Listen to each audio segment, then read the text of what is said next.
곳곳에 넘치도록 하나님의 위로하심과 은혜가 있었음을 고백하며 주님을 찬양합니다. 하나님, 코야스 목사님이 전해주신 말씀에 힘입어 우리도 주님께 받은 그 위로를 가지고 그 일본 땅으로 가기를 원합니다. 주님께 받은 그 위로가 일본에 있는 형제와 자매와 교회와 모든 만나는 이들에게 전해져서 그들을 위로하고 또한 하나님의 이름이 높이 받으실 수 있도록 하나님 우리를 인도하시고 사용하여 주시옵소서. 아무런 공로 없고 자격이 없는 자가 오늘 앞에 섰습니다. 주님께서 그동안 함께 하셨던 그 은혜를 함께 나누는 시간이 되기를 원합니다. 하나님 함께 하시고 붙들어 주시옵소서. 예수님의 이름으로 기도합니다.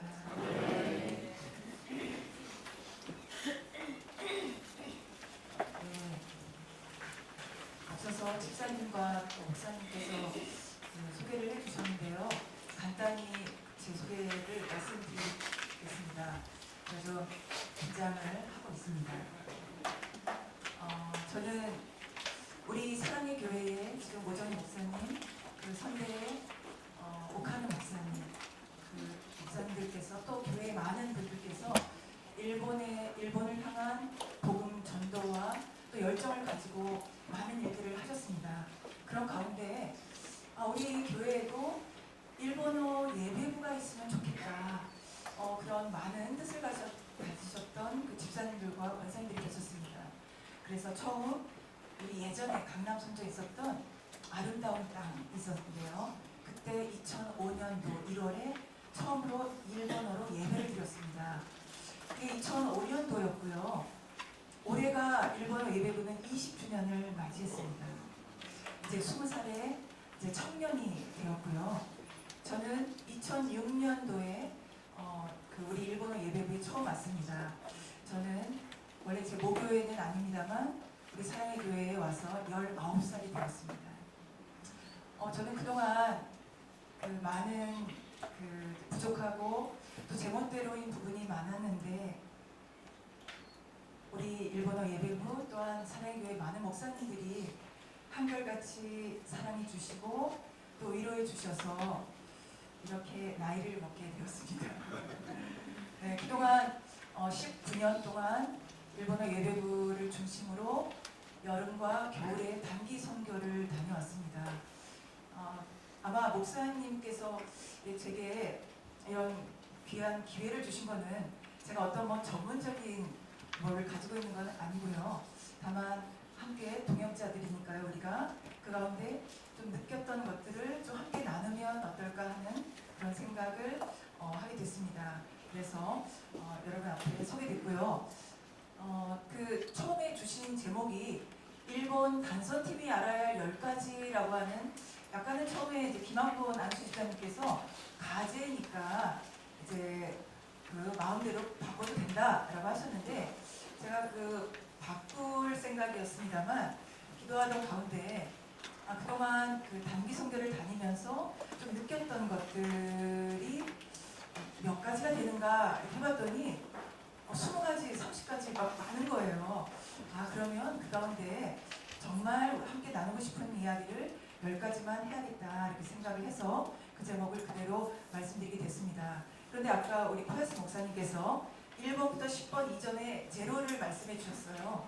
제로는 우리가 그동안 신앙생활 하면서 고난도 있었겠지만 하나님께 받은 그 많은 위로, 그 위로를 가지고 일본 땅에 가서 일본에서 만나는 형제, 자매, 목사님, 일본 교회 그런 분들을 위로하고 배와 같이 밝은 얼굴로 돌아오라고 하시는 말씀이었다고 생각이 됩니다. 정말 감사드리고요.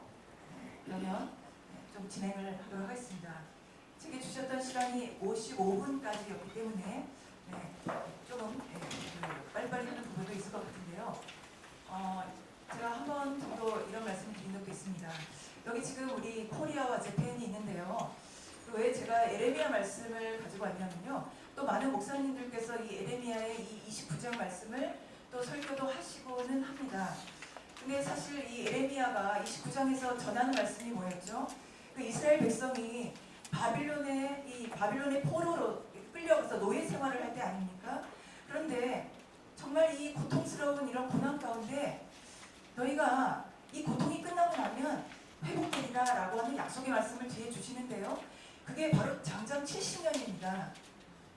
그 70년이라는 건 어떤 사람이 그 사람의 생애에 그 회복을 맛보지 못할 수도 있다는 말씀인데요. 글쎄요, 우리 한국과 일본은 역사 가운데 많은 일이 있습니다. 일단은 35년간의 일제강점기라고 하는 식민지라고 하는 기간이 있었고요. 그 외에도 서로 각각의 나라에서도 많은 고통이 있었습니다. 한국 같으면은 세월호 사건도 있었고요. 2014년에 세월호 사건도 있었죠. 그리고 우리는 이태원 사고도 있었어요. 또 이 일본은 2011년에 3.11 동일본 대지진이 있었습니다. 이것은 뭐 어떻게 인생에 있어서 가끔 일어날까 말까 하는 일이 아니라 어떻게 역사적으로 말도 할 수 없는 고난인데요. 한국과 일본이 가장 가까운 관계에서 이런 관계를 가졌다라고 하는 것. 그런 가운데 우리는 이 하나님께서 에레미야를 통해서 이스라엘 백성에게 그 말씀을 우리가 묵상해 볼 수 있을 거라고 생각이 됩니다. 내가 너희를 죽고자 너희가 고통에 빠져서 신음하도록 하는 것이 내 뜻이 아니라 나는 너희 일본과 너희 한국에 대해서 너희 미래에 소망과 또 희망을 주고자 합니다. 라고 우리가 그렇게 생각을 말씀을 통해서 묵상할 수가 있겠죠. 이 다음 구절이 이어집니다. 이 다음 구절에는 그렇다면 12절 13절에 어떻게 할 것인가? 너희는 내게 기도하라. 너희는 내게 부르짖어라. 라고 말씀하십니다. 니네가 내게 기도하면 내가 너희의 기도를 들으겠다. 그리고 너희가 온 몸으로 온 마음을 다해서 나를 구한다면 나를 찾을 것이고 나를 만날 것이다. 약속의 말씀을 하십니다. 한국과 일본이 우리는 지금 물론 우리가 전 세계를 품고 기도하지만 특별히 오늘은 우리가 일본과 한국에 대해서 이야기한다면 우리가 일본을 품고 또 일본이 한국을 품고 서로 함께 기도한다면 그리고 그 안에서 함께 하나님을 찾고자 한다면 하나님을 만나주시고 우리의 생에서 우리의 생이 아니더라도 분명 하나님은 회복하시고 회복시켜주시고 또한 소망을 주실 거라는 약속의 말씀입니다. 그렇다면 우리가 어떻게 기도할 것인가 이게 아주 중요한데요. 사실 오늘 이 PPT는 장수가 많습니다. 사실 이것은 거의 3분의 2는 제 강의 노트와 함께 또 조명수 선교사님의 또 여러 가지 선교 책들과 여러 가지를 제가 가지고 있었는데요. 제가 이제 이 부분은 안 합니다만 이 다음에 제가 수업 시간에 이런 이야기도 합니다. 우리가 몇 년 전에도 노제팬이라는 게 있었습니다. 우리는 일본을 거부한다. 그것은 단순한 그런 일본의 거부는 아니었지만 우리가 노제팬이라고 할 때 가장 곤란한 거는 이 일문과 학생들이에요. 전공을 해서 졸업을 하면 뭔가 취업을 해야 될 텐데 모든 온 국민이 노제팬 하는데 교수님 우리는 어떻게 되는 겁니까? 그래서 발음은 좀 비슷한데 의미는 굉장히 다르지만 노제팬을 외칠 게 아니라 우리는 일본을 더욱더 힘써 알아야 되지 않겠나? 노제팬을 우리는 외치자. 그랬더니 학생들이 그러면 교수님 많이 알려주십시오. 그랬는데요. 자, 그래서 제가 10가지를 이제 제로는 아까 목사님께서 하셨고 선교에 우리를 불러주셨는데 우리의 아이덴티티가 뭔가 그 다음에 일본은 어떻게 구성된 나라인가 세 번째는 일본인은 또 어떻게 구성이 되었나 네 번째는 일본인들에게 있어서 종교라는 것이 무엇인가 라고 하는 것그 다음에 일본 종교에는 무엇이 있나 그 다음에 일본 사람들의 라이프 이 일생을 이런 어떤 삶을 통해서 종교를 본다면 어떤 면들을 볼 수 있을까 일본에는 왜 일본 선교가 안 될까 기독교에 대한 이미지는 왜 그럴까 일본 선교에서 많은 목사님들과 선교사님들이 관계 전도해야 됩니다 그렇게 말씀하시지 않습니까? 왜 그런가? 라고 하는 걸 함께 생각해 보고요. 자, 일본의 문화는 우리와 어떤 점이 같고 어떻게 다른가? 우리는 함께 이 뜨거운 여름에 우리는 다 이제 떠날 텐데요. 우리는 과연 무엇을 할 수 있을까? 함께 주어진 시간 가운데 생각해 보고자 합니다. 자, 우리의 정체성이 무엇인가라고 하는 이야기인데요.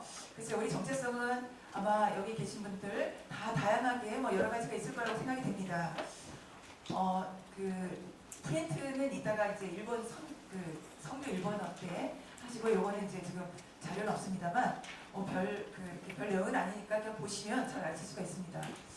고린도후서 말씀에 2장 14절 17절 말씀 우리가 너무 잘 아는 말씀입니다. 여기에서는 이 예수님께서 이 사도 바울이 이 예수님의 이 제자로서 우리가 복음을 전할 때 우리가 무엇인가라고 하는 그 말씀입니다. 우리가 너무 잘 알고 있는 말씀이죠. 목사님께서 많이 양육해 주셨고 또한 우리는 이 말씀을 많이 묵상했을 거라고 생각이 됩니다. 그리스도의 향기다라고 했는데요. 그럼 우리가 단기 선교에 가서 우리는 뭘로 가야 되느냐? 나의 아이덴티티가 또 나의 직업이 많이 있을 거라고 생각이 됩니다만 너희가 복음을 전할 때 무엇을 전할 것인가? 그리스도의 향기를 전해야 된다라고 되어 있네요. 여기에 그렇다면 우리 사람 각각마다 여러 가지 자기 자신만의 향기, 어차피 향수를 잘 뿌려서 향수의 향기가 있을 수도 있고요. 냄새가 날 수도 있는데 우리는 어떤 거를 전해줄 것인가 그랬는데 우리가 자기를 드러내지 않고 그리스도만을 드러낸다면 그리스도의 향기를 전할 수가 있겠죠. 그런데 만약에 내가 살아서 내 자아가 살아있다면 아마 예수님의 향기를 전하기는 좀 어려울 거예요. 그렇다면 내가 죽어야 예수님만 남겠죠. 그리스도의 향기를 전하려면요. 우리 말씀에 있습니다. 겉사람은 후패하나 우리 속사람은 날로 새로워지도다 라고 하잖아요. 그런데 실상은 어떻습니까? 실상은 겉으로는 되게 번지르르 한데 우리 속사람은 아주 곤란합니다. 우리 속사람은 아주 곤란한 게 많고요. 우리 속사람은 아주 감춰져 있는데요. 이렇게 선교지에 가서 굉장히 당황스럽고 선교지에 가서 굉장히 어떤 좀 예상치 못했던 순간이 되면요. 자기 속에 게 나와요. 아까 목사님 말씀하셨잖아요. 속에 게 나오는 순간 예수님의 향기는 사라진다라고 생각하시면 돼요. 선교 갔다 와서 이렇게 뭔가 좀 힘들었던 얘기가 많으신 분들은 글쎄요, 제 자신을 포함해서 많이 죽지 못해서 내가 많이 죽었다면 그리고 예수님의 향기만 가지고 갔다면 예수님의 향기를 전해드리고 또 위로를 전해드리고 왔을 텐데 그러지 못했다라고 하는 거죠. 자, 여기에서 이 말씀 다 아시는 말씀이니까 한 가지 제가 아주 짧게 이걸 하나 전하려고 하는데요. 한 코로나 이전이고요. 한 2016년 그 정도였던 것 같습니다. 일본어 예배부에서 나고야에 있는 한 교회로 저희가 단기 선교를 갔습니다. 아주 일본의 전통적인 오래된 역사를 가지고 있는 교회고요. 굉장히 성숙한 성도분들이 많이 계셨고 우리는 그 교회에 단기 선교를 갔지만 몇 년을 지속해서 갔습니다. 그러나 우리는 많이 배웠습니다. 그런데 어느 날 보통 가면 우리가 코리안 파티를 합니다. 코리안 파티 때 많은 분들이 오셨어요. 그래서 우리가 많이 흥분했죠. 그래서 음식도 많이 만들고 막 했는데 이제 한 가지 여러분 이미 아시는 분도 계시지만 일본 분들이 거의 대부분 분들이 이 쓰레기 분리수거에 아주 철저하십니다. 아주 철저하다고 생각하셔야 돼요. 그래서 많은 분들이 오셨어요. 많은 분들이 와서 분명히 이게 쓰레기가 어느 정도 한 5개 정도 분리가 됩니다. 종이, 그 다음에 비닐, 그 다음에 또 여러 가지가 막 이렇게 있고요. 이렇게 있습니다.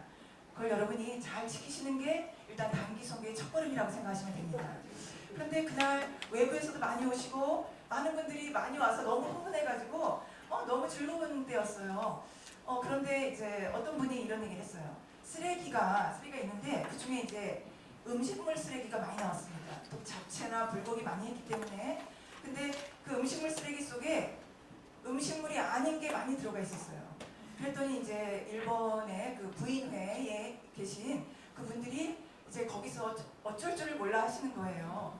그러니까 이제 뭔가 좀 일이 생겼다고 생각해서 단기 선교팀도 이제 그 분리수거하는 곳에 모였는데 이제 저도 이제 무슨 일이 있으니까 니도 오라 그래서 가봤죠. 가봤더니 막 섞여 있었어요. 음식물 안에 다른 여러 가지가 플라스틱 같은 것도 있었고. 그러니까 이제 지금 그 일본 분들은 너무 그 이제 그때부터 평안함이 없으신 거예요. 그런데 그러다 보니까 이제 우리 담배 피우면 이거 누가 그랬어? 근데 누가 그랬는지 몰라요. 아무도 너무 흥분했었기 때문에 우리는. 그러니까 그 교회에 어느 그 권사님 같으신 분이 이러셨어요. 아, 나중에 우리가 할 테니까 얼른 진행하라고, 괜찮다고. 그래서 우리를 다 들여보냈어요. 근데 우리는 그 다음도 이제 오신 분들이 있으니까 교제를 해야 되잖아요. 그래서 우리 다 들어갔죠. 들어갔는데 제가 조금 약간 어떡하지라고 했지만 저는 또 들어가서 또 여러 가지 역할이 있었으니까요. 그런데요. 우리 팀 중에 한 형제가 있었어요. 그 형제가 자신이 일본어를 못한다고 이렇게 많은 부분에 굉장히 소극적으로 있었던 그런 형제였어요. 그런데 우리는 이제 다시 예배실에 들어가서 많은 여러 가지 이렇게 행사를 하고 있었는데 그 형제가 혼자 나가서 그 음식물통에 손으로 다 집어넣어서 그걸 갖다가 하나하나 다 골라냈어요. 그 하나하나 다 골라낸 거를 그 교회의 그 부인회 그분들이 그걸 보셨어요. 선교는 거기서 끝났어요. 선교는 그 선교의 그 뜨거운 열정과 우리 그 모든 것, 우리 입으로 전한 것보다 더 뜨거운 것이 그 교회에 전해졌어요. 그분들이 이제 나중에 그 교회 분들이 얘기할 때 그 형제를 꼭 얘기했어요. 우리는 그 형제를 아주 귀하고 소중하게 생각했습니다. 우리도 그럴 수 있을 수도 있어요. 그런데 그 형제가 그때 많은 사람들의 이런 그 불편함을 보고 그 음식물에 뭐 손을 그냥 넣어서 하나하나 다 골라내서 일본 분들의 그런 것들을 이렇게 좀 해결해 준 거죠. 우리가 하나님의 그리스도의 향기를 전하려면 어떻게 해야 될 것인가? 좀 생각해 보실 필요가 있다고 생각이 듭니다. 그 형제가 아직도 우리 일본을 일하고 있고요. 자, 두 번째인데요. 일본은 어떻게 구성이 되나 빨리빨리 말씀을 드리면 일단 이 정도는 조금 아실 수도 있을 것 같습니다. 면적을 보면요. 그러니까 일본이 37만 평방킬로미터인데 한국이 이 정도니까 한 그 3.5배 이게 정도가 되는 거죠. 3.7배 정도가 되는 거죠. 면적으로도 엄청난 차이가 있습니다. 인구를 볼까요? 인구를 보니까 우리 한국은 굉장히 이 감소 추세가 아주 빠릅니다. 그래서 작년에 5천만에서 지금 5,175만 명이라고 해서 이게 정확한 수치인데요. 근데 일본을 보니까 1억 2,400만 명입니다. 그럼 인구적으로도 지금 어떻게 보면은 한 2.5배 정도 이렇게 좀 차이가 있죠. 이 정도 차이가 있다라고 보시면 되고요. 일본에는 많은 여러 가지의 그런 지방이나 또한 이런 행정구역으로 나눠져 있고 또 도도부현이라고 하는 것이 이렇게 있습니다. 네, 도쿄도가 하나 있고 홋카이도가 하나 있고요. 그 다음에 부가 2개 있고 43개의 현으로 구성이 되었다 보실 수가 있습니다. 일본인은 어떻게 구성되냐라고 보시면 일본인들은 사실 일본은 가끔씩 어떻게 보면 뭐 이런 표현이 좀 그렇지만 망언을 할 때가 있습니다. 왜냐하면 일본은 굉장히 다양한 다민족으로 구성된 나라입니다. 그래서 일본이 외치고 있는 모토가 다문화 공생입니다. 그 다문화 공생이 우리 한국에서도 좀 전해졌는데요. 그런데도 불구하고 일본이 단일민족이다라고 말하는 자민당의 국회의원들이 가끔씩 그렇게 나오고 있습니다. 근데 일본 어디 볼까요? 일본 보니까 일본은 자신들의 어떤 순수한 일본의 피를 가진 그런 민족은 야마토 민족이라고 합니다. 근데 이 야마토 민족이 물론 거의 다수를 차지하고는 있습니다. 그러나 여러분도 알다시피 홋카이도는 원래 홋카이도에 살고 있었던 선조 민족은 아이누였습니다. 거기를 정벌하고 거기를 복속한 거죠. 원래 그 아이누 사람들이고요. 그 다음에 ryukyu는 독립국가였습니다. 이 독립국가였던 ryukyu를 이 일본이 이제 오키나와로 하나의 현으로 해서 여기도 이제 일본의 그 영으로 한 것이죠. 그 다음에 뭐 이거는 너무 이제 뭐 오랜 역사를 갖고 있는 거지만 우리가 일제 강점기 식민지 때 일본으로 직접 건너간 사람도 있고 또 끌려갔던 사람도 있고 그래서 일본 땅에 남아있는 일본 땅에 남은 제일 조선인들 그래서 그들을 자이니치라고 부릅니다. 그런 사람들이 당시는 한 200만 정도 있었지만 지금은 기화도 하고 뭐 그렇게 돼서 지금은 한 50만 정도로 추정하고 있습니다. 근데 이렇게 보면은 물론 절대 다수가 1억 2천만이지만 이런 다양한 이 외에도 이렇게 보면은 예전에 일본이 그 중남미 쪽의 브라질이나 이런 쪽으로 해서 많은 사람들이 돈벌이를 갔습니다. 그래서 우리가 예전에 하와이 갔던 것처럼 그래서 거기에 이제 계속 일본 사람들이 살게 되면서 그 일본계 브라질인들 이런 사람들이 많이 있습니다. 근데 그런 사람들이 나중에는 성장해서 일본으로 이렇게 건너온 사람들이 많습니다. 이제 피부색은 조금 이제 검고 그렇긴 하지만 또 일본 사람들은 그런 사람들이 자신들의 어떤 이렇게 피를 나누어 가졌다라고 하는 사람들인데요. 이렇게 다양한 어떤 소수 민족들이 있다라고 하는 걸 우리가 살펴볼 수가 있습니다. 자, 그렇다면 일본에 있어서 우리가 종교라고 하는 것을 조금 얘기해 봐야 되는데요. 거기에 이 책이 굉장히 도움이 될 거라고 생각이 됩니다. 이 책은요, 후루야 야스오라고 하는 일본의 신학자이기도 합니다. 신학자이시고 또 이분은 국제 기독교 대학이라고 하는 우리가 흔히 줄여서 ICU라고 하는 일본에 있는 명문 대학인데요. 이 도쿄에 있는 이 ICU에 또 명예 교수님도 하셨고 2018년에 그 세상을 떠나셨는데 이분은 어떤 그 신학자이면서 또 학자이면서 많은 이런 그 일본의 선교에 대해서 책을 많이 쓰셨습니다. 근데 이분이 일본의 기독교라고 하는 아주 명저입니다. 이 책을 쓰셨는데 이 책에 보면은 이런 부분이 있습니다. 일본 문화의 뿌리는 말할 것도 없이 일본 종교다라고 했어요. 근데 그 다음 문장이 뭐냐면요. 19쪽에 나오는 건데요. 그 종교를 지탱하고 있는 것, 그 종교를 담당하고 있는 것은 민중이다. 이런 얘기를 했어요. 이 두 가지는 굉장히 중요한 이야기입니다. 하나는 뭐냐면 여기서 종교다라고 하는 거는 이 종교는 이제 뒤에서 말씀드릴 텐데 어떤 하나의 유일신을 섬기는 단일 종교를 말하지 않습니다. 일본에 있는 다양한 신도, 불교, 그 가운데 기독교도 있습니다만 다양한 여러 가지 신흥 종교까지 많은 종교를 이야기를 합니다. 그런데 그 다음에 있는 게 중요한 게 그런 모든 종교를 떠받치고 있는 사람들, 그런 종교를 실천하고 있는 사람들, 그런 종교를 실제로 그 어떤 구현하고 있는 사람들이 누구냐 그러면 민중이다라고 하는 얘기예요. 이 얘기는 뭐냐면 일본의 이런 종교적인 것들은 이런 그 일반 민중들의 삶 속에 깊이 파고들었다는 이야기죠. 자, 다시 말하면 일본의 개신교가 일본에 전해졌을 때 민중 속에 파고들지 못하고 어떤 지식인 그룹을 통해서 이렇게 들어온 그런 역사가 있기 때문에 굉장히 일본에서는 일본 민중들이 기독교에 대한 어떤 그런 그 이미지나 그런 것들이 굉장히 다를 수밖에 없는 그런 역사가 있었다라고 하는 것입니다. 그래서 이 후리야 야스오 선생님은요, 이 책에서 이야기하고자 하는 것이 무엇이냐면 왜 기독교가 일본에서 선교가 안 될까? 그럼 기독교가 어떻게 해야 될까? 이렇게 엘리트를 중심으로써 일본 속에 파고드는 건 안 된다. 어렵다. 민중 속에 파고들어야 된다. 뭐 이런 이야기로서 우리가 이해를 할 수가 있습니다. 자, 그렇다면요. 일본의 종교관이 도대체 어떤가? 잠시 우리가 보려고 하는데요. 그 싱크레티즘이라는 말이 있습니다. 이건 뭐냐면 이렇게 뭔가 하나가 단층적이 아니라 여러 가지가 이렇게 복합적으로 중층적이다라고 하는 표현인데요. 일본 사람들은 그 종교적인 관심은 굉장히 많습니다. 그러나 어떤 하나에 속하는 거는 굉장히 두려워하고 굉장히 꺼려합니다.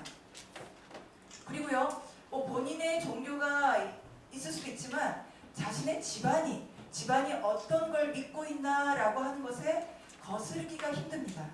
그러니까 자기가 이제 공부하면서 어떤 기독교를 알게 되고 예수님을 알게 됐다 하더라도 자기 고향에 있는 집이 여전히 어떤 그 불교나 아니면 신도나 이런 것들을 믿고 있다면 자신의 집안이 섬기는 그런 종교를 거스르는 것이 인연을 끊는 것과 같은 일이에요.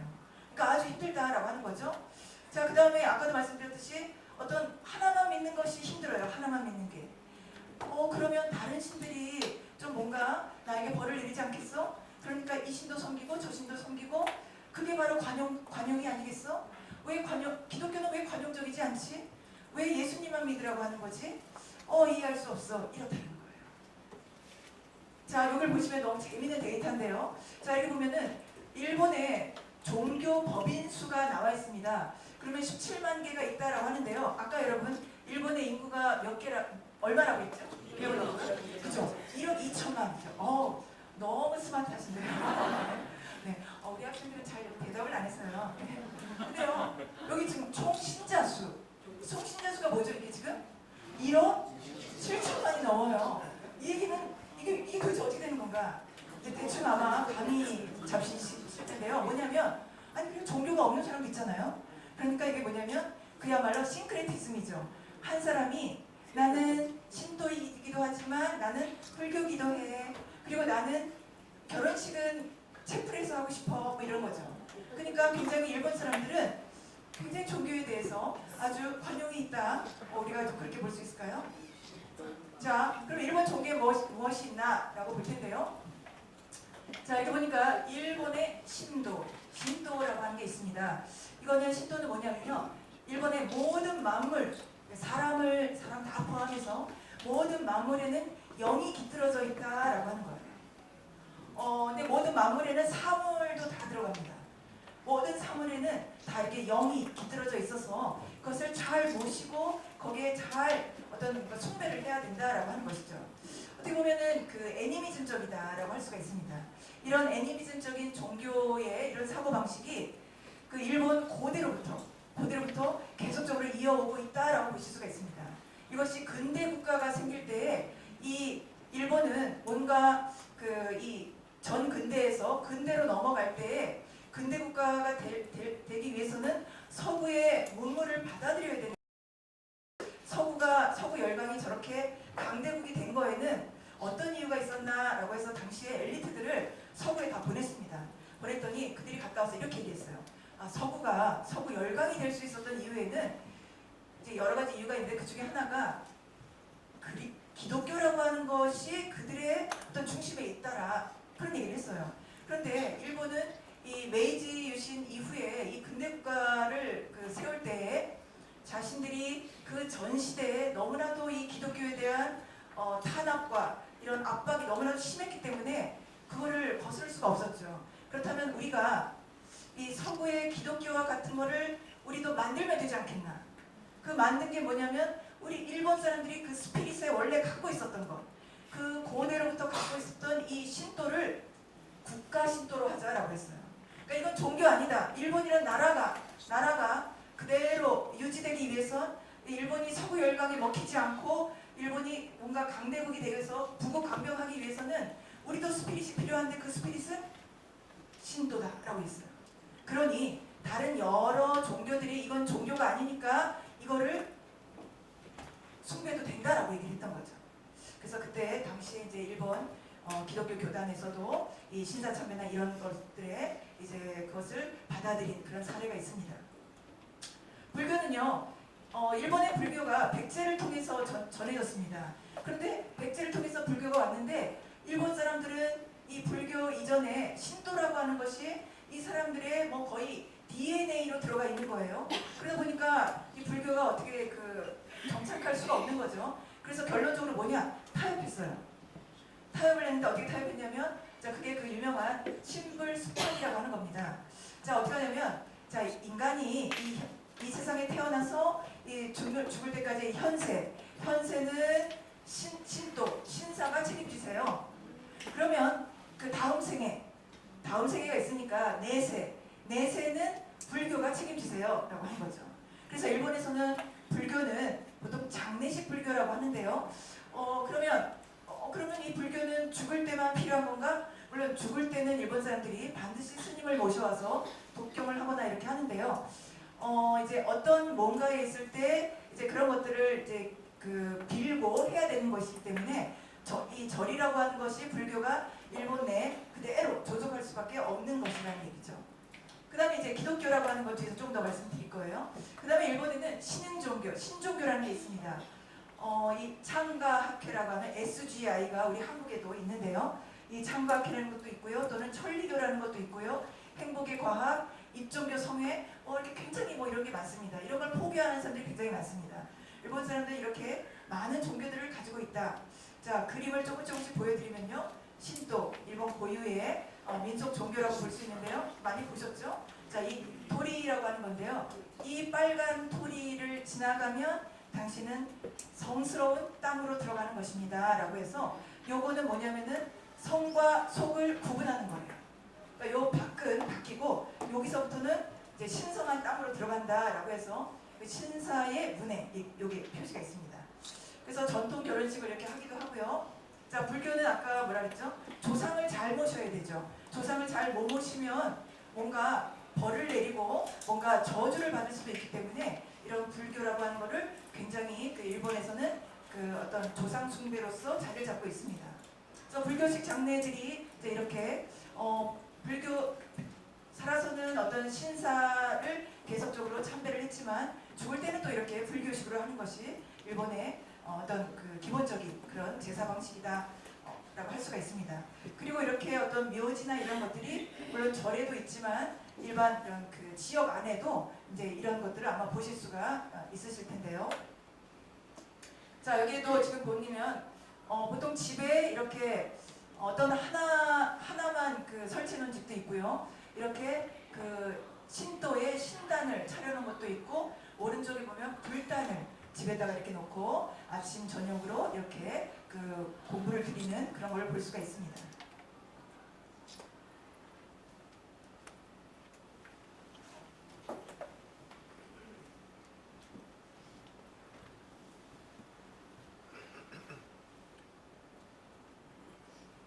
이게 잘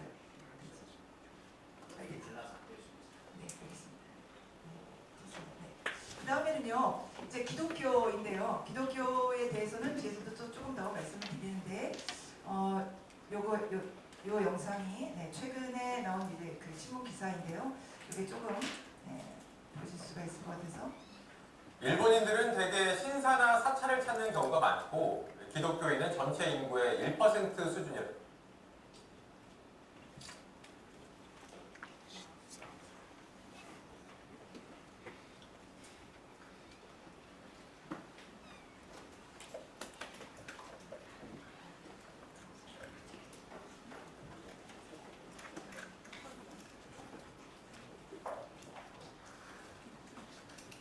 이렇게 신자가 적은데도 일본 곳곳에 교회가 제법 많습니다. 예배가 아니라 결혼식 때문입니다. 도쿄 정원석 특파원이 설명해드립니다. 일본 번화가에는 이처럼 대성당이라든가 예배당이라고 쓰여져 있는 예쁜 건물들이 많습니다. 하지만 일본 사람들 중에 교회나 성당에 다니는 사람들은 굉장히 적죠. 그렇다면 이런 건물들은 뭘까요? 일본 도쿄의 대표적인 부촌이자 번화가가 모여있는 미나토구 고모테산도역 주변에만 교회나 성당이라고 적힌 건물이 10곳에 이르지만 실은 결혼식을 올리는 예식장입니다. 서구식 예식이 유행을 하면서 무늬만 예배당이 여기저기 지어진 겁니다. 日本らしい和装ってのもいいんですけど、やっぱりその結婚式といえば成人式綺麗だし、はい、いいかなと思いました。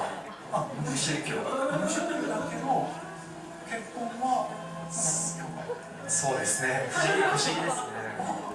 저명한 고급 호텔 결혼식장에도 어김없이 십자가가 등장하고 유명 건축가가 참여해 유명해진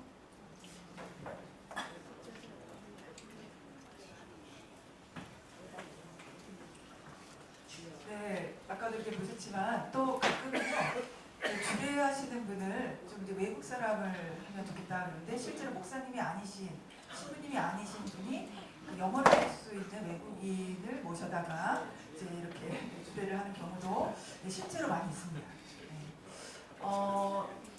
기독교 뒤에서 조금 더 이제 박해 부분이 나올 건데요. 자, 신종교라고 하는 것들이 일본에 우리 한국에도 있습니다만 일본에 이런 신종교들이 많이 있습니다. 천리교라고 하는 것이 있었고요. 그 다음에 여기는 지금 천리시에 있는 총본산입니다. 천리시가 전체적으로 다 이 천리교를 하고 있는 그 신도들로 이렇게 구성이 되어 있고요. 자, 창과학회도 이런 일연종의 한 그 종교 단체에서 나왔는데요. 이 창과학회라고 하는 것이 특히 일본에서는 아마 들어보셨을 텐데 공명당하고 연결이 되어 있습니다. 그래서 일본은 자민당이 계속적으로 이렇게 집권을 하게 될 때 내각수가 좀 의원수가 부족할 때 이런 공명당과 함께 열린 내각으로 해서 계속적으로 여당을 유지하고 있는 그런 상황이죠. 장각회는 또 한국에도 이렇게 이런 거를 보실 수가 있습니다.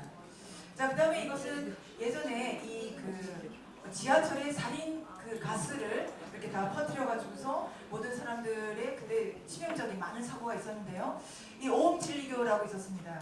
이 교주는 물론 이제 사형당해서 지금은 없지만 그 밑에 있었던 많은 사람들이 이름을 바꿨어요. RF라고 이름을 바꿔가지고 지금은 이제 신자 수는 물론 많지는 않지만 아직까지 여전히 이제 이것이 남아서 활동을 하고 있고 또 일본의 정부에서는 조금 이제 약간 주시하고 있는 것이죠.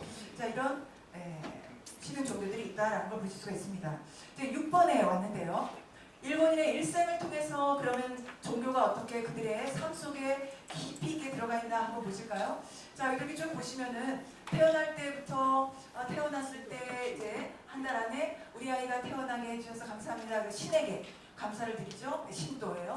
그 다음에 일본에선 3살, 그 다음에 5살, 7살 되는 어린아이들이 그걸 기념해서 예전에 이제 아이들이 많이 죽었기 때문에 우리 아이가 이때를 잘 지냈다라고 해서 예쁘게 옷을 입혀서 신사에 데리고 갑니다.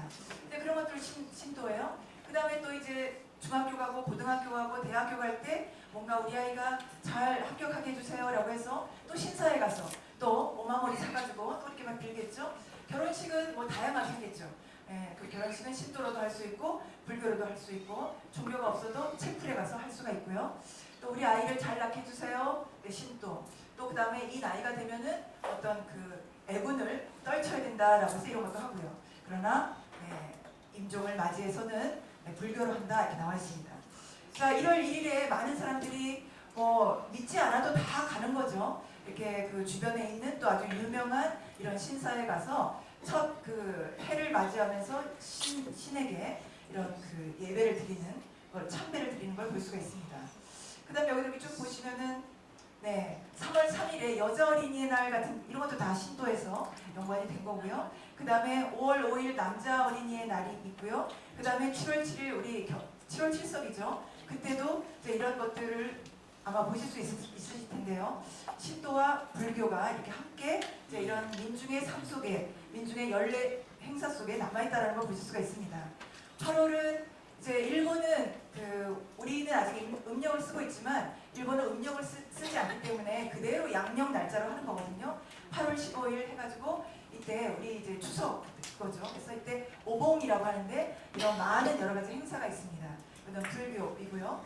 그 다음에 이제 11월 달에 3살, 5살, 7살 아이들을 데리고 신사에 가는 것. 그 다음에 크리스마스는 또 거국적으로 이렇게 기독교로 하고요. 그 다음에 이제 12월 31일에는 또 신도와 불교로 해서 제야의 종을 치고 있습니다. 이거는 이제 아마 영상은 안 보일 거라고 생각이 드는데요. 보이는데요. 이건 뭐냐면요. 일본이 우리 그렇지 않다라고 하더라도 2019년에 지금 이제 즉위한 지금 천황의 첫째 왕자 장남이 지금 천황이 됐지 않습니까? 근데 그 천황이 2019년에 즉위할 때 원래 일본은 천황이 돌아가셔야만이 그 다음에 승계를 받는데 지금 살아계신 천황의 아버지신 이름을 제가 좀 이렇게 그 천황이 뭐라 그랬냐면 나는 생전에 내 아들에게 이 주계를 물려주고 싶다라고 했어요. 내가 죽은 다음에 하지 않고 내가 이 천황의 자리에서 내려오겠다라고 해서 지금 아직 살아계시고 지금 첫째 아들이 2019년에 지금 천황의 자리에 올랐습니다. 근데 이게 뭐냐면요. 이 대상제라는 게 있습니다. 이 대상제는 신도에서 하는 건데요.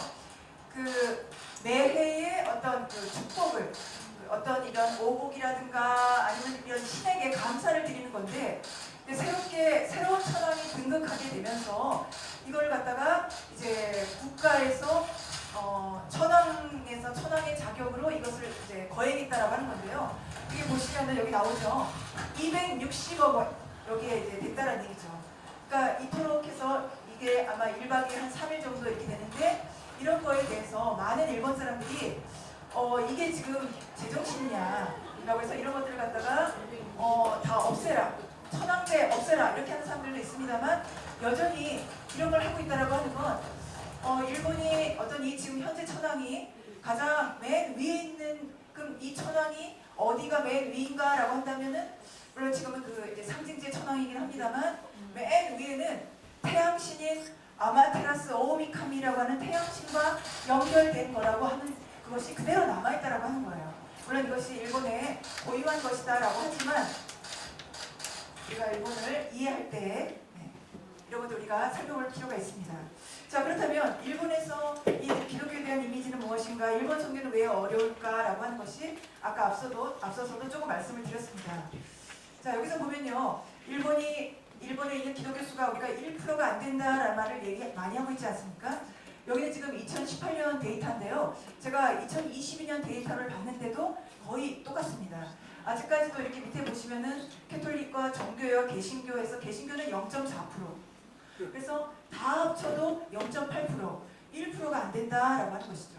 물론 1억 2천만이 넘는 일본의 인구가 되지만 그 가운데 1%가 안 되는 거기 프로테스탄트라고 하는 것은 0.4% 정도밖에 되지 않는 일본이 이런 굉장히 여전히 신자 수가 잘 이렇게 늘어나지 않는 걸 우리가 볼 수 있습니다. 거기에 이유가 무엇인가? 아까 후루야 야스오 신학자는 그렇게 얘기했습니다. 일본에 있는 모든 종교는 민중 종교다라고 했어요. 그런데 일본에 있는 이 기독교는 뭔가 다이미어라든가 이런 엘리트 지식인을 통해서 들어온 역사가 있습니다. 그걸 지금 말씀드리는 거고요.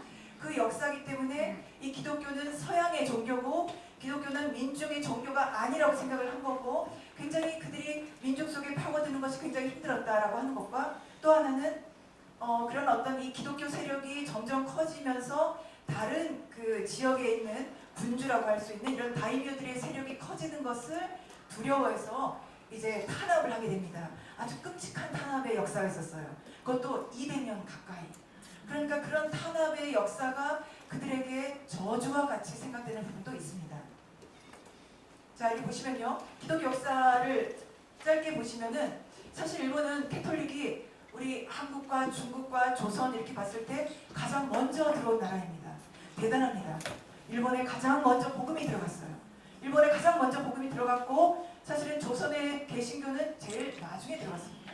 근데 지금은 이제 한국이 많은 여러 복음 전파에 이런 많은 어떤 그 전직 기지가 되고 있습니다만 이런 것을 봤을 때 캐톨릭이 들어가고 또 개신교가 이렇게 들어간 이런 역사가 있습니다. 그런데 그 역사와 함께 또 그런 기독교 선교사들이 갔을 때 너무나도 이 신도나 아니면 그 민중 종교들이 너무나도 강했었기 때문에 사람들을 모아놓고 뭔가 포교를 하기 위해서는 거기 있는 리더들과 접촉할 수밖에 없었어요. 근데 이 리더들이 자신들의 영지에 있는 어떤 그 힘을 더욱더 세력을 키울 수 있다고 생각했죠. 왜냐하면 선교사들이 많은 서양의 문물들을 가지고 왔으니까요. 그렇기 때문에 그들과 함께 하니까 이 기독교 전파가 뭔가 이렇게 계급에 있어서 지식인의 계급을 중심으로 전파된 그 역사가 있습니다. 근데 그 뒤에 이 도쿠가와 막부에서는 어떤 그 특정한 이런 그 영주들이 세력을 키우는 것을 두려워했겠죠. 자, 그렇게 해서 서양의 선교사들이 들어오는 기독교를 탄압하기 시작했습니다.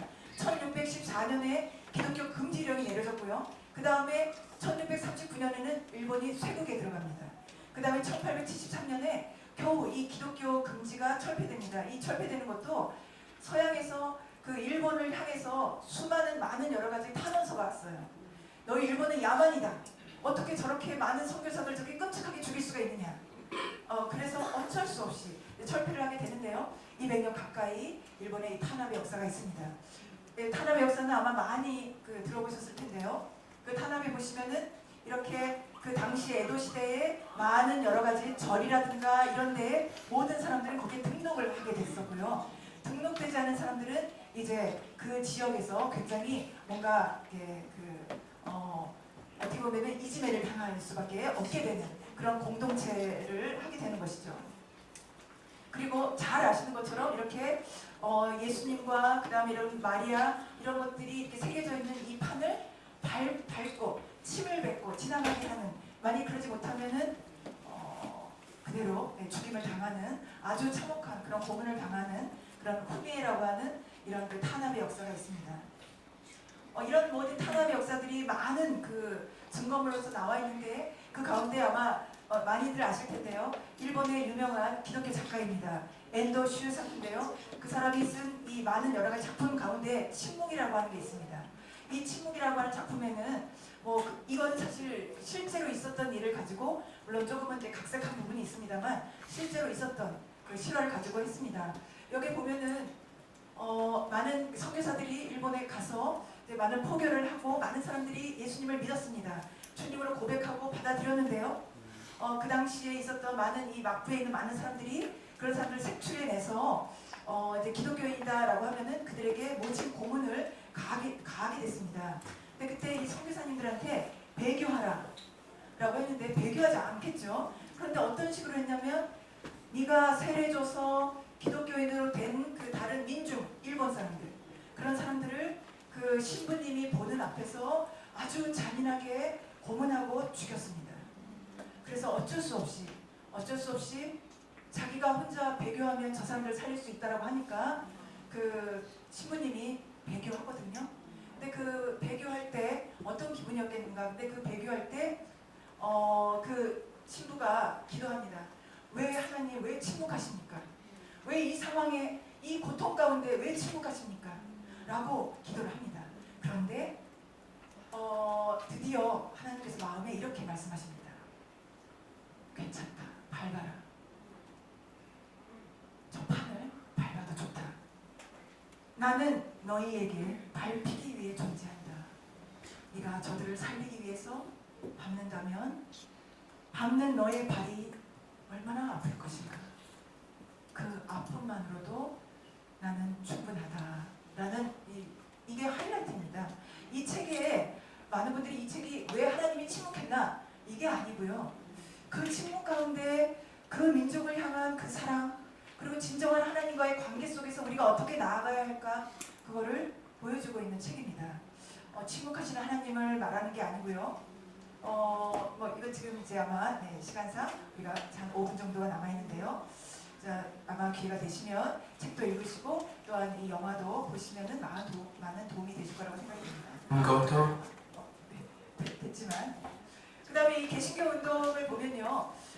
일본에는 이렇게 청년들을 중심으로 특히 요코하마, 쿠마모토, 큐슈에 있는 쿠마모토, 그 다음에 홋카이도의 삿포로 여기를 중심으로 그 어떤 영적 부흥각성이 일어났습니다. 그 청년들을 그 당시에 밴드라고 했어요. 근데 이게 지금 보면은 굉장히 엘리트들이에요. 여러분 잘 아시는 Boys Be Ambitious라는 말 너무 잘 알고 계시죠? 청년이요. 그 비전을 야망을 가져라라고 하는 건데요. 삿포로에 있는 그 크라크 박사 이제 교장 선생으로 와가지고 그 지도하에 많은 청년들이 이제 성장했는데요. 거기 유명한 우치무라 칸주 졸업생이고요. 그 다음에 일본의 무사도라고 하는 책을 쓴 이 미토베 이나조도 여기 졸업생입니다. 그러나 이들은 다 엘리트들인 거죠. 그러니까 이런 식으로 해서 엘리트를 중심으로 이렇게 뜨거운 영적 각성의 이런 운동이 있었다. 그러나 이런 운동이 있었다라고 하는 걸 우리가 잊어서는 안 될 거라고 생각이 되고요. 그렇기 때문에 이런 일본에서 우리가 단기 선교를 갈 때 그럼 우리는 어떤 선교를 할 것인가? 많은 목사님들이 그런 말씀을 하십니다. 관계 전도를 해야 된다. 일본이라는 나라는 특별히 관계 전도가 굉장히 그들에게 전략적인 선교 방법이다. 그런 말씀을 많이 들으셨을 거라고 생각이 됩니다. 저도 그렇게 생각합니다. 그럼 관계 전도라는 건 어떤 것인가? 관계를 갖는 것이잖아요. 이 전도를 한다는 게. 근데 이 왜 관계 전도를 해야 되나라고 하는 것은 이런 필요성을 갖고 있습니다. 일본에서는요, 뭔가 이렇게 굉장히 강하고 뭔가 이렇게 갑작스럽고 뭔가 이렇게 단발적인 복음 제시 이런 거에는 일본 분들이 조금 무서워하세요. 조금 당황스러워 하십니다. 그분들이 굉장히 점잖기 때문에 이렇게 듣고 있을 수는 있겠습니다만 그들이 마음 열기가 굉장히 힘들어요. 또한 일본의 문화가 뒤에서도 좀 말씀이 있겠습니다만 굉장히 뭔가 이렇게 어떤 그 화합을 하는 그게 굉장히 중요합니다. 그렇기 때문에 이런 아까 앞에서 보셨던 그 기독교에 대한 선입견, 그다음에 다양한 종교들을 관용적으로 받아들인다라고 하는 것에서 뭔가 이렇게 유일신이신 하나님 한 분을 받아들이는 것이 것이 굉장히 힘들기 때문에 이렇게 어떤 그 단발적인 복음 제시가 좀 많이 힘들 수도 있습니다. 특별한 때에 특별한 기회는 가능합니다. 그 사람이 절체절명의 위기에 있을 때, 그럴 때 또 우리가 그 사람을 만나게 된다면 그때는 정말 주저하지 마시고 복음을 전하셔야 돼야 되는데요. 그렇지 않을 때에는 사실 일본 종교에서는 굉장히 그런 것들이 힘들다라고 하는 걸 보실 수가 있습니다. 특히 우리 한국에서 우리는 굉장히 결단을 요구하지 않습니까? 결단하시겠습니까? 그렇지 않습니까? 그거는 본인이 하시면 됩니다. 본인이. 결단은 본인이 하시고 그분들에게 요구하는 거는 조금 짧은 시간에는 힘들다라고 하는 거고요. 그럼 우리는 어떻게 할 것인가 라고 한다면 첫 번째는 저는 그렇게 생각합니다. 여러분이 가시는 그 교회가 있습니다. 그 교회의 목사님과 다른 여러 교회에 섬기시는 분들, 그 다음에 선교사님들, 우리는 먼저 그분들을 섬기는 것이 가장 먼저 중요합니다. 그분들을 섬기고 그분들의 필요가 무엇인지 잘 듣고 또 그분들이 여러 가지 하는 행사 프로그램에 우리가 참가해서 우리가 할 것이 어떤 것인가 잘 물어보고 또 그런 것들을 해가면 좋을 것 같습니다. 그런데 그 짧은 기간, 일주일이 될 수도 있겠고요. 일주일이 좀 안 될 수도 있겠습니다만 그 기간 동안에 우리는 뭐 해야 된다고요? 우리는 뭘 전해야 돼요? 우리 첫 번째 뭐였습니까? 그리스도의 향기를 전하는 거예요. 그리스도의 향기. 그 향기를 전하고요. 그 다음에 우리 마음속에 이렇게 우리가 막 지하철에서 한 500장, 1000장 정도 이렇게 칠하시라고 하는 전단지를 돌렸습니다. 그런데도 어느 해에는 1명 정도 왔어요. 한 1000장 정도 돌렸는데 1명 정도 왔어요. 그럴 때 제가 그렇게 생각했습니다. 일본에서 이렇게 노방전도로 이렇게 하는 건 이제 안 하는 건가? 이제 뭔가 방법을 바꿔야 되나? 그런데 이제 그때 제게 그 교회 목사님이 여러 가지 말씀을 주셨는데요. 우리가 이 세상에 있는 모든 여러 학문도 지금 굉장히 많이 발전하고 있습니다. 우리 선교의 방식도 우리가 사람들의 삶이 바뀌어지기 때문에 우리도 뭔가 힘써서 알고 또 우리가 새로운 걸 배울 필요가 있습니다. 그러나 기본은 달라지지 않습니다.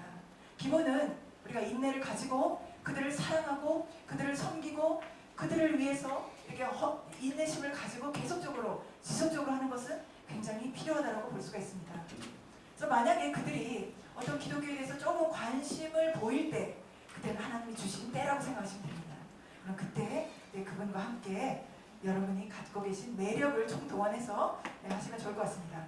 자, 관계전도 어떻게 하는 것인가? 관계전도는 기독교적인 이런 신앙이 일상 속에서 자연스럽게 받아들여지도록 그리고 그리스도의 향기가 그들에게 자연스럽게 전해지도록 하는 것이 중요합니다. 그리고 이거는 우리의 삶을 보여주는 거죠. 삶을. 우리의 삶 전체를 통해서 예수 그리스도를 증거하는 것입니다. 그렇기 때문에 4일, 5일, 6일 이 일주일 동안 우리가 큰 걸 하지 못하고 올 수도 있습니다. 그러나 다 괜찮습니다.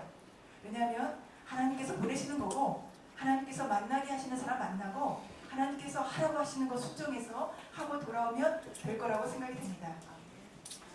네, 뒤에는 이제 거의 지금 시간이 가서 이제 끝내겠습니다. 일본의 문화에 대한 건데요. 이제 일본의 문화가 또 어떻게 많이 다른가라고 하는데 일본이 이제 이렇게 어떤 공동체이기 때문에 공동체 속에서 어떤 부끄러움을 느끼는 것이 굉장히 강합니다. 그러니까 본인이 어떤 다른 공동체에 폐해를 끼치게 된다라고 하는 것에 대해서 굉장한 그것에 대한 미안하고 어떤 수치심을 가지고 있습니다.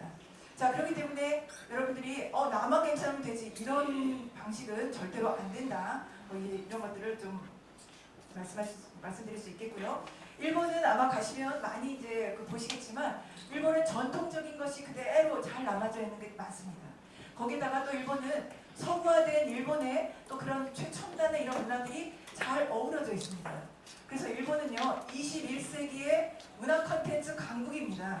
우리가 한류에 막 가고 있지만 여전히 일본은 문화 콘텐츠 강국이고요. 그야말로 잡종 문화라고 하지만 하이브리드형의 이런 문화가 일본의 문화이기 때문에 우리가 아직까지도 많이 배울 게 많습니다. 우리는 지금 한류 혼종성 이런 거 얘기하지만 일본은 1950년대에 벌써 이렇게 일본을 대표하는 가토 슈이지라고 하는 굉장히 양식적인 일본이 자랑스러워하는 지식인이었는데요. 그가 벌써 일본의 문화는 잡종이 시대라고 얘기를 했는데 21세기는 작종의 문화의 시대입니다. 이런 것도 우리가 한번 볼 수가 있습니다. 또 일본 사회가 어떤 인간관계를 갖고 있나라고 보면 종적인 사회다. 그러니까 상하, 질서, 이렇게 선후배 관계 이런 것이 굉장히 아주 중요한 사회고요. 그 다음에 내가 어디 출신이다라는 게 아주 중요합니다. 그 사람이 개인적으로 가지고 있는 능력도 굉장히 중요하지만 어디 출신이다, 어디 그 속해 있다라고 하는 것이 굉장히 전통적인 일본의 어떤 그들의 인간관계 속에 나오는 문화론이라고 볼 수가 있습니다. 자, 아마이라고 하는 것도 많이 이제 보셨는데요. 일본 사람들은 이런 상호 의존적인 관계를 이제 형성하고 있다라고 하는 것도 조금 이제 이건 다 이제 강의 자료이기 때문에요. 지금 그 시간상 이제 끝내도록 하겠습니다. 우리 이어령 박사님 본이 되셨는데 이런 축소 지향의 일본이라는 책도 아마 여러분들께 많은 도움이 되실 거라고 생각이 됩니다. 네. 자, 마지막입니다. 우리 단선팀 뭘 할 수 있을까라고 하는 건데요. 다양한 사역들이 이렇게 있습니다. 우리는 복음을 전할 수도 있겠죠. 그리고 우리는 그 지역 교회가 가지고 있는 여러 가지 예배 프로그램에 우리가 참여할 수도 있습니다. 또 요즘에 문화 교류를 많이 하고 있습니다. 한국어 교실, 또 요리 교실, 또 음악이라든가 콘서트라든가 미술이라든가 이런 걸 통해서 현지인들과 자연스럽게 소통하시고 또한 그 많은 사람들이 교회로 이렇게 찾아올 수 있도록 문턱을 낮추는 역할을 우리가 할 수가 있다고 생각이 됩니다. 자, 여기에 나와 있듯이 우리는 문화의 장벽과 종교적인 특수성을 이해하고 단선팀으로 이제 출발을 하게 되고요. 우리 현지 문화를 존중하고 또 거기에 잘 적응하면서 우리가 갖고 있는 섬김과 사랑을 실천하기를 바랍니다. 네. 이거는 이제 저희가 일본의 예배부에서 단선팀이 갈 때마다 이런 것들을 저희 고백하기를 원하는데요. 누가복음 17장 10절 말씀입니다. 이와 같이 너희도 명령받은 것을 다 행한 후에 이르기를 우리는 무익한 종이라 우리의 하여야 할 일을 한 것뿐이라 되어 있습니다. 우리가 단기 성도 가서 뭘 할 것인가? 우리가 하나님의 은혜의 빚진 자로서 가는 것입니다. 빚진 자로서 우리가 뭘 굉장히 잘해서 어떤 그 많은 은사가 있어서 가는 것이 아니라 우리가 하나님의 은혜의 빚진 자로서 이 단기 성도의 부르심에 순종하고 가는 것이고요. 거기서 우리가 우리의 모든 것을 그분들과 함께 나누고 돌아올 때 우리는 무익한 종이고 우리가 하여야 할 일을 했을 뿐이라고 고백하는 단기 성도가 되기를 바랍니다.